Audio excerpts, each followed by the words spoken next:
Broadway's My Beat, from Times Square to Columbus Circle, the gaudiest, the most violent, the lonesomest mile in the world.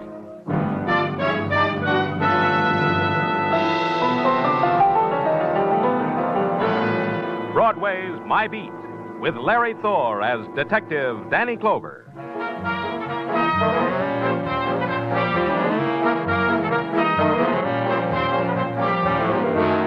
The sunlight that drifts into police headquarters has a different texture to it. That's because it touches concrete and iron grillwork before it finally breaks through the dust in the windows. That's why I supplement it with my own personal sunshine. His name is Sergeant Tartaglia, and he never knocks, even on Thursday. And sometimes he brings company. This man's name is Harry Dean, Danny. Close the door, Tartaglia. Okay, you can stay. Just close the door. Sit down, Mr. Dean, over there. Thank you. You're the man I want to see? Well, that all depends. What's on your mind? I'm 46 years old, Mr. Clover. In 4 months, I'll be 47 in August. I live at 903 Hillcrest Road in Queens. All right. Once when I was 6 and a half, I stole a peppermint stick. I got caught. I gave myself up to my mother. Hey, Danny, what is it? Go on, Mr. Dean. Well, I wanted to draw a parallel. 2 days ago, I stole $20,000. And you're giving yourself up to me. Well, it was for my wife. You understand that, don't you? Just that you stole $20,000, that's all. Yes, well, here's Marcia's photograph. That's my wife's photograph. Yes? She's going on 42. No, she is going on 43 now. Not very attractive anymore, I know that. She looks like what she is. After 20 years of me, a bank teller. You stole the money from the bank? Well, I stole $20,000 from the Charles Street National Bank where I work because I was told I could have Marcia back for that amount of money. Are you trying to tell me that Marcia was kidnapped? Yeah, but don't you see? All right, go on. Well, I came home yesterday and Marcia wasn't there. About 9 o'clock, I got a phone call. A man said Marcia wouldn't be hurt if I brought the money. Then he put Marcia on the phone. And she was being brave, I know, but I could tell she was frightened, terrified. She pleaded with me. Whenever you can talk, Mr. Dean. I can talk? A man has a right to feel about his wife. The man said to bring the money, go to that summer resort, Far Rockaway, register at the Idlewild Arms, put the money in the bottom bureau drawer and leave. But I did it, and they lied to me. Marcia hasn't come home. They've done something to her. I know. Tartaglia. Yeah, Danny? Nothing to the newspapers about this. I'll get this picture, Mrs. Dean, on the wires, and then go up to Far Rockaway. Okay, Danny. What happens to me, Mr. Clover? What you expected. You go to jail. There was no protest in him as Tartaglia led him away, only a tired, empty dejection that had stamped its shape on his body, stained his eyes with the color of despair. And when the room was empty of him, a question remained. Why had it been done to an ordinary man, an ordinary bank clerk? The answer was ordinary. The man was in a place where money flowed and teased. The right pressure, and for as long as was needed, the flow could be diverted. A loved woman can be that pressure, even for an ordinary man like Harry Dean.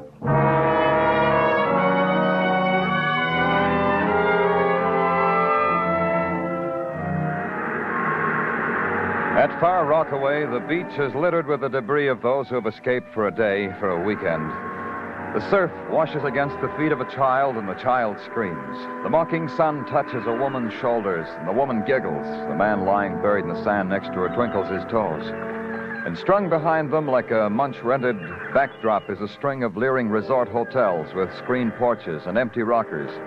The Idlewild Arms was one of these.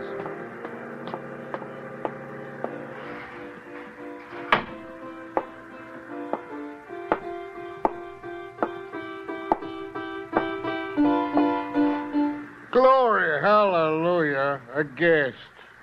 Hey, give me room, boy. I've got a welcoming speech for you. Just a minute, Don't interrupt, boy. It's the off-season, and I got to rehearse it on somebody, and you're just as good a guinea pig as anybody, aren't you, boy? Look, You're interrupting, boy. I'm going to have trouble with you. You may at that, kid. I'm from the police. The Idlewild Arms welcomes you with open arms. And I promise you ain't going to be idle, but you might be wild. Did I hear you, boy? You're from the police? It finally penetrated, huh, Don? Look, boy, I got nothing to do with this crumb joint. They hired me to spread sunshine and desk clerk for a lousy sawback a week with meals. Meals. Harry Dean, what did you do for him? Wipe their noses a brat. What? Harry Dean? I did nothing for him except show him to his room. He didn't react to my jollity, so I fluffed him. Which room? 6A. I guess it nauseated him because an hour later he checked out. That I had to do, too. Check out the crumb bum out. Where is it? The room. I told you. Outside. Oh, you mean 6A. Right down the hall, boy.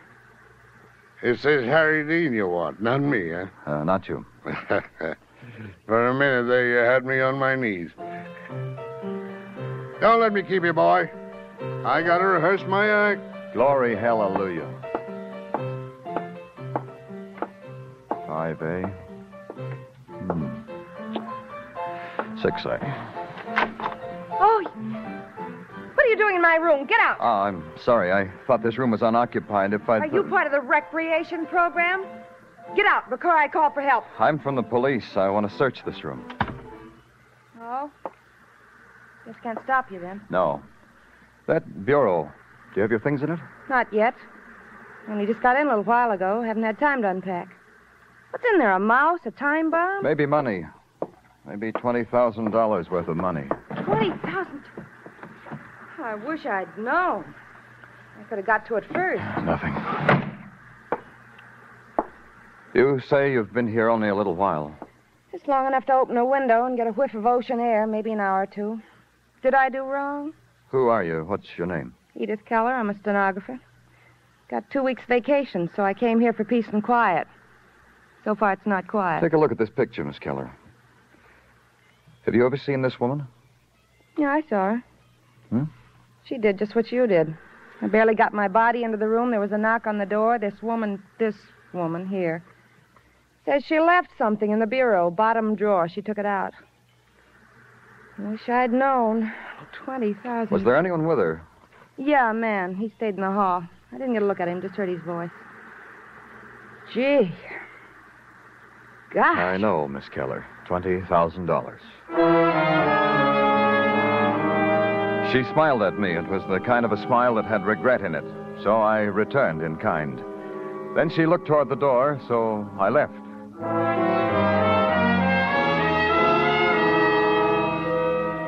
On the ride back to Manhattan, I jotted it all down in my mind. It was simple. Marcia Dean was never kidnapped. Marcia Dean had made a thief out of her husband. Marcia Dean, 42, going on 43, had run away with another man. The money her husband had stolen would finance the production. It meant starting all over again, back to routine. Find out about Marcia Dean. Climb concrete steps. Ring doorbells and call Marcia Dean's neighbors. I know you. You're a policeman. I am? If you're not, you just stole a police car. Come on in. Thanks. But this won't take long, Mrs. Graham. This way in the parlor. That's the mister sitting there in the rocker behind the newspaper. Graham? Graham, this is a policeman come to call. What's your name, mister? Clover. Danny Clover.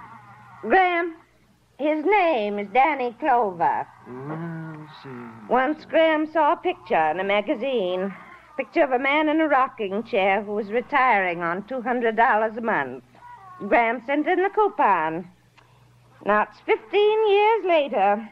Graham sits in a rocking chair just like the picture. Don't you, Graham? Miss Graham, I wonder if you can give me some information about a neighbor of yours. Comings and goings of a neighbor? I can give you comings and goings of 3 houses on either side of me on this side of the block. Across the street, further down than that. I see. I stand at that window and a snoop. Oh, don't look down your nose at that, mister.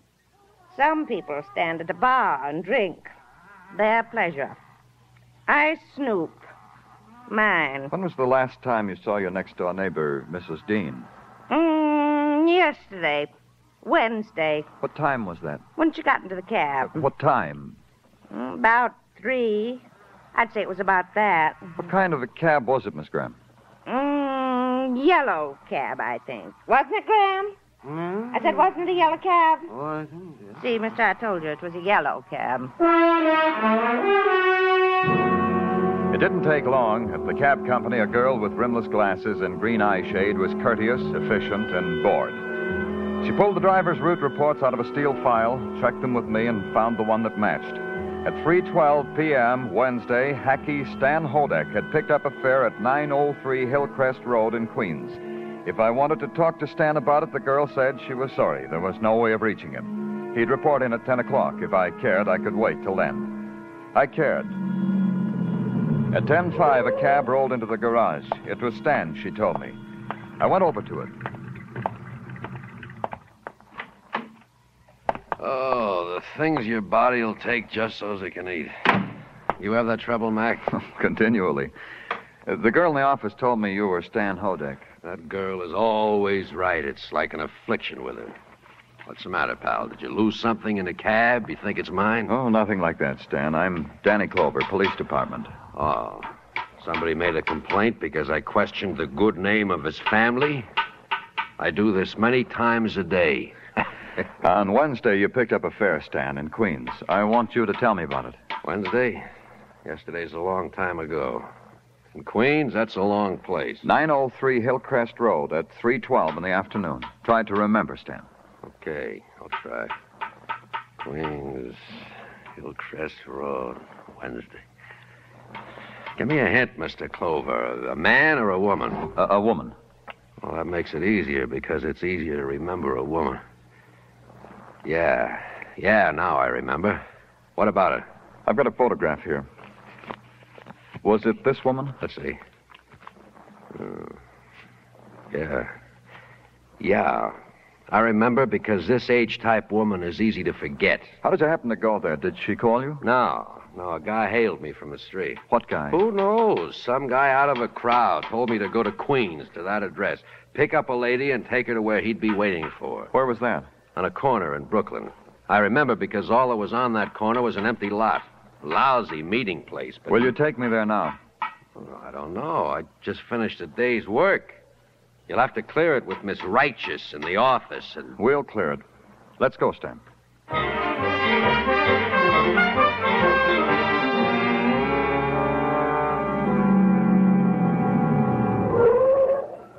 Right here, Mr. Clover. Here's where I left her off. Let's get out. Yeah. You're sure it was right here, huh? Sure, I'm sure. I ought to know. This billboard here was... You didn't see anyone pick her up? Will you tie my shoelace, mister? Hello, little girl. I fell down back there because my shoelace is untied. Here, put your foot up on my knee, honey. Thanks. Aren't you out pretty late? No. Do you stay out this late every night? Oh, no. Tonight I'm big. Tonight I'm a big girl. There you are. Thanks. I've even got a big girl's pocketbook. Your mother should know you've got her suede pocketbook. Oh, it's not my mother's. I found it. But give me back my pocketbook. In 1 minute. Where did you find it? Come on, I'll show you. You recognize this purse, Stan? I don't know. I didn't take notice. Right over here on the field. Over there, near those tin cans. Stay here, Stan, with the girl. Yeah.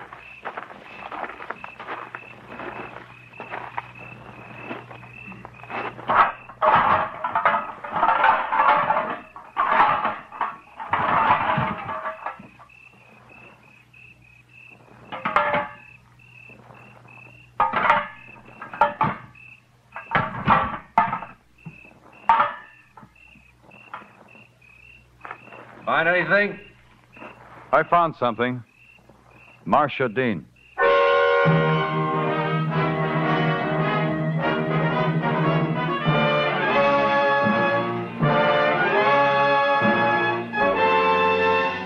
You are listening to Broadway's My Beat, written by Morton Fine and David Friedkin, and starring Larry Thor as Detective Danny Clover.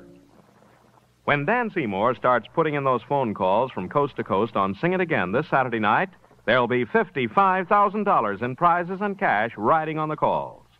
Hear Sing It Again this Saturday and every Saturday on most of these same CBS stations.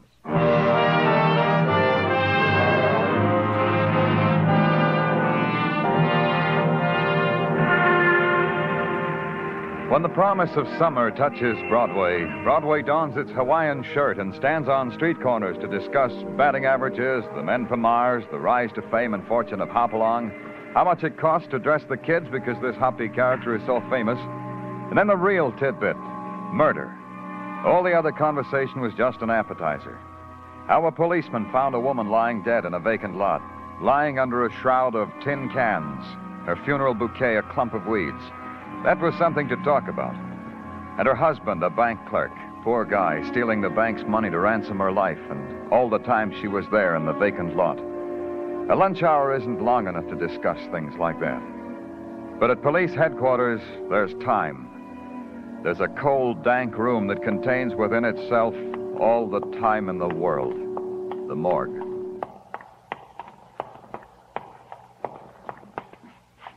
Here he is, Danny.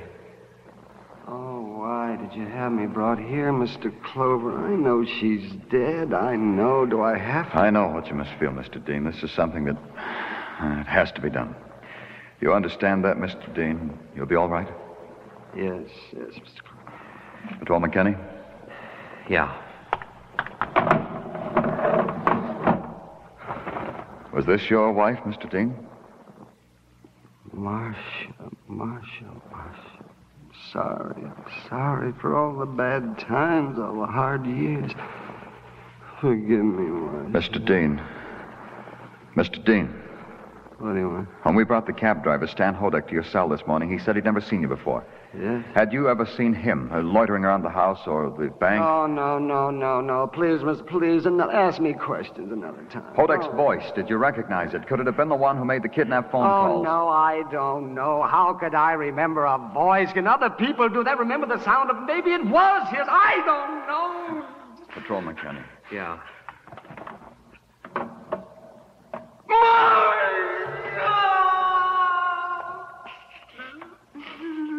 Marcia! Kenny, watch it. He's got your gun. Mr. Dean, give it back to me. Give it. I've waited for it. It's mine. Look, Mr. Dean, we'll find Marcia's killer. You can't take it on yourself. You'll have to kill us to get out of here, and then kill again. You're wrong! No, it's not you I'll kill. No, this man here, I'm going to kill myself. Myself, to end the grief and the pain in my head, and there's no more pain. Mine! Kenny! Yeah. Give me my gun. Give it to me! Good. It's okay now, Danny. He's out. Let him come out of it himself and take him to Dr. Sinsky. Then lock him up. And thanks, Kenny. You were quick.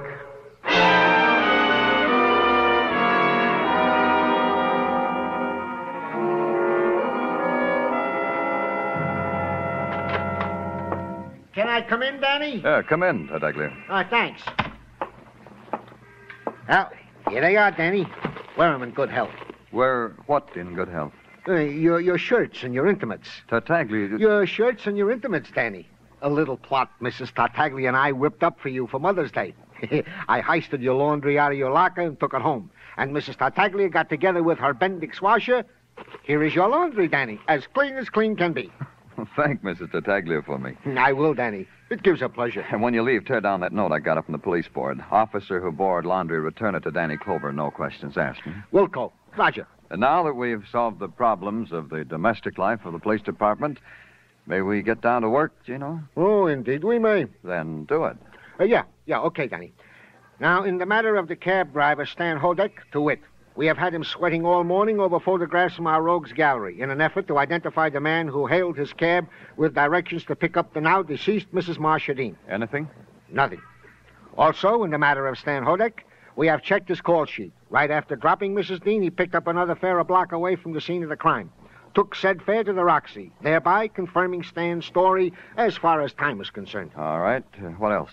In the matter of Harry Dean, to wit, about 15 minutes ago, he was released on bail, said bail being set at $10,000. Who put it up, Tartaglia? Oh, his sympathetic employers, the Charles Street National Bank. Yeah, I figured they would. Man works at one place for 20-odd years, works there faithfully, then suddenly he needs a lot of money to buy back his wife's life.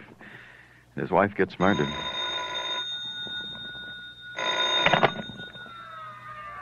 Danny Clover speaking. Muggavan, Danny. I'm phoning from the call box at 45th and Broadway. What's up, Muggavan? Stan Hodek. The cab driver? Yeah, he's in the middle of the street, Danny. He's been shot to death.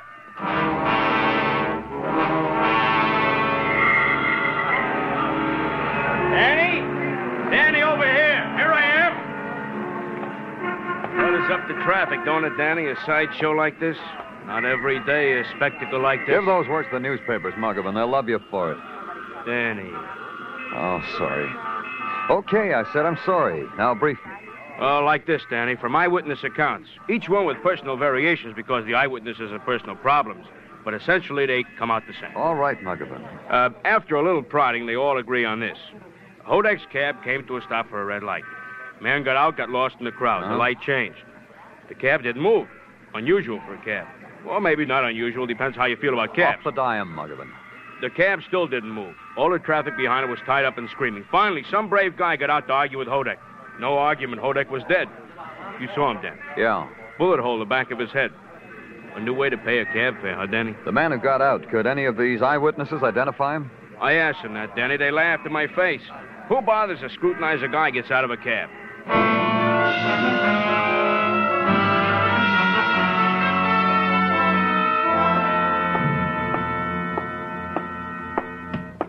Danny, oh, Danny. Can I see you for a minute? Hello, Dr. Sinsky. This thing, Danny, this murder of the woman Marcia Dean. May I inquire as to your progress? What makes you so interested, Doctor? Oh, it disturbs me. A person like Mrs. Dean who only saw her name in print in a telephone book should... We've made some progress. Oh, I'm glad. I'm not a vindictive man, Danny, but whoever did this thing... I know what you mean. Danny, I got here the autopsy report on Marcia Dean. Tell it to me. That she was shot with a .32 caliber pistol, you already know. Mm-hmm. She died instantly. The bullet entering the sternum at close range pierced the heart. When found, she had been dead approximately 30 hours. Huh? 1 hour more or less, Danny, but 30 hours is a fair approximation. And it makes a liar out of a person I talked to in Rockaway. Forgive me, Danny, I don't understand. A stenographer on vacation, Doctor. A girl who said her name was Edith Keller. I saw her yesterday afternoon when Mrs. Dean had already been dead for a day. Edith Keller said she'd just seen Mrs. Dean. So? So what, Danny? So Marcia Dean never left Brooklyn. She was never in Rockaway. The beach fires smoldered along the stretch of East Bar Rockaway. And clinging to their fringe of light and warmth, the shadows huddled and protested with small squeals of delight. There was background music, too. The portable radios, and the rhythmic thumping of an out-of-tune piano, courtesy the Idlewild Arms.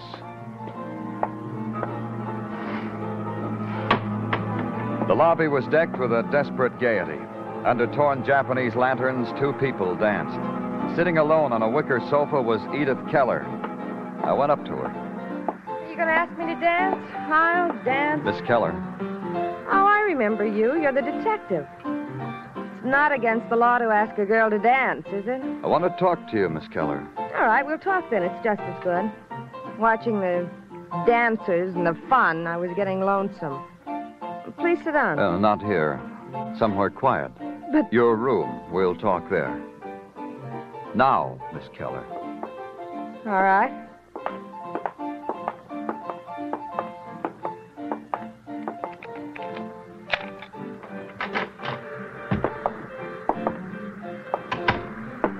See, I did what you said, but we haven't anything to talk about. Not like this. A bank teller, Edith. Let's discuss him. Bank teller? I don't know anything No, you didn't know him, Edith. You just knew that tellers handle money. You knew there was a way to get that money. I think you must be crazy or something. You and someone else kidnap his wife. Make him bring the ransom here to this hotel. Put it in the bottom drawer of the bureau. You got that money, didn't you, Edith? You're wrong. I told you that woman got it. The woman whose picture you showed me. I told you that. You lied. Marcia Dean was never here because she was dead in a vacant lot in Brooklyn. You and whoever you worked with got her to go to that lot, then murdered her. Who are you working with, Edith? Please, I don't know what you're talking about. I don't know. Who is it, Edith? It could be easier, maybe, if you told me. Who was it that...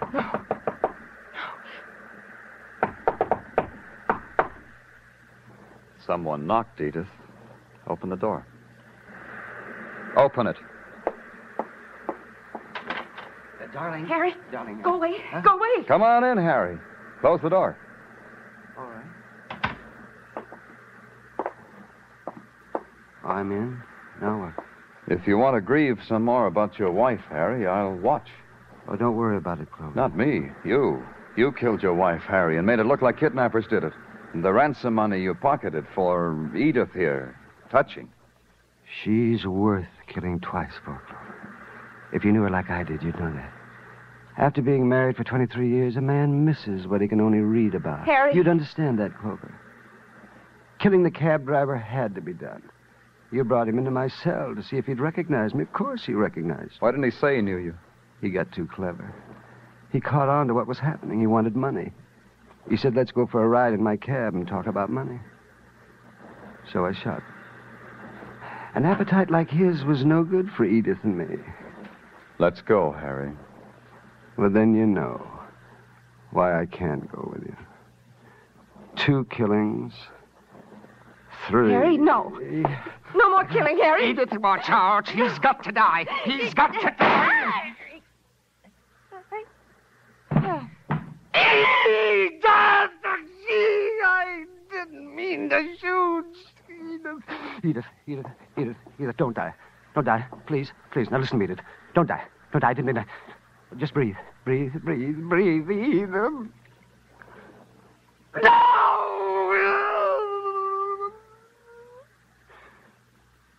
Kill me.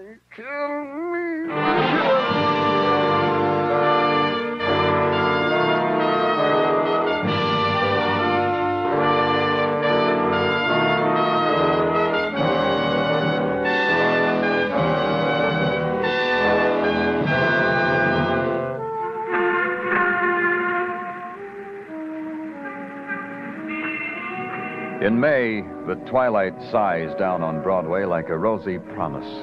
You walk toward it, then someone smiles and takes your hand, whispers to close your eyes.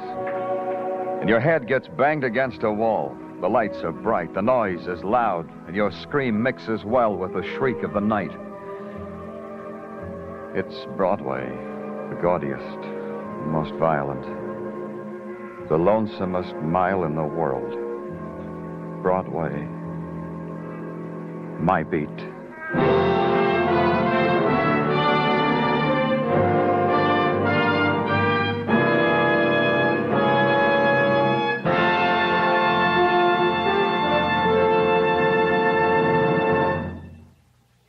Broadway's My Beat stars Larry Thor as Detective Danny Clover, with Charles Calvert as Tartaglia. The program was produced and directed by Elliott Lewis. The musical score was composed and conducted by Alexander Courage. Included in the night's cast were Jack Kruschen, Howard McNear, Joseph Granby, Virginia Gregg, Hal March, and Marlene Ames.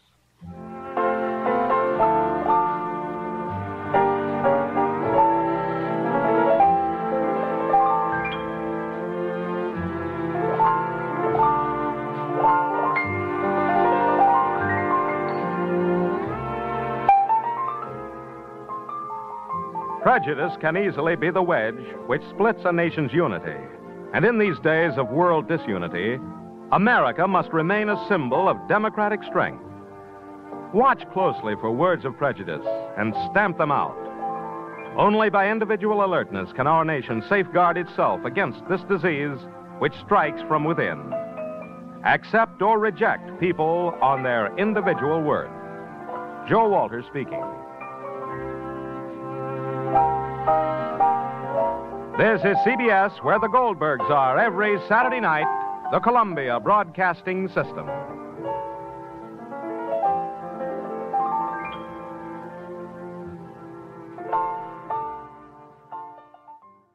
Brought to you by RadioClassics.com. Programs are copyright their respective owners. All rights reserved.